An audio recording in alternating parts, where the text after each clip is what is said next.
Bozkır Çağlayan Göleti yıllarca süren bir mücadelenin sonucunda 5 metre yükseltilme kararı çıktı ve 5 tane köy Bozkır'da suya kavuştu. Çok uzun soluklu bir mücadele, 12 yıllık bir mücadelenin sonucunda bu başarıya ulaşıldı. İnşallah daha güzel gelişmelere de vesile olacak.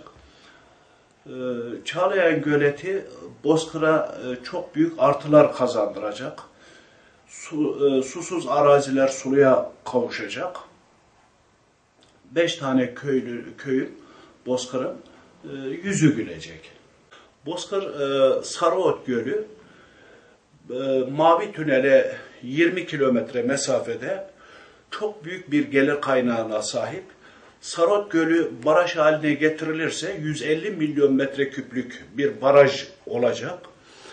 Elektrik enerjisi elde edilebilecek, balıkçılık yapılabilecek, bungalov evlerle turizm hareketini sağlayacak. Artı Akise ve Sarıoğlan dahil büyük bir alanı suya kavuşturacak. Bozkır'dan göçü önleyecek. Artı en büyük şeylerden birisi de KOP projesine çok büyük bir destek olacak.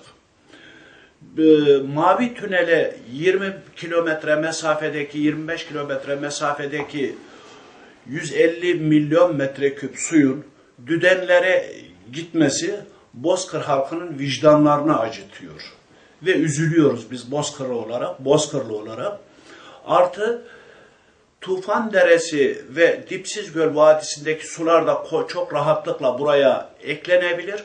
Buralarda eklendiği zaman yaklaşık 200 milyon metreküplük bir su Konya sulamasına, Konya'ya, ülke ekonomisine kazandırılmış olacak.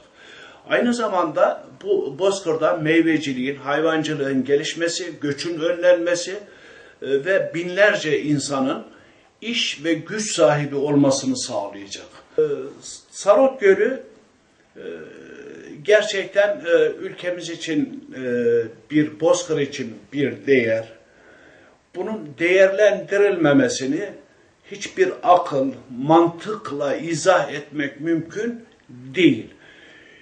Düdenlere giden 150 milyon metreküplük su ne ülke ekonomisine ne Bozkır halkına hiçbir faydası yok.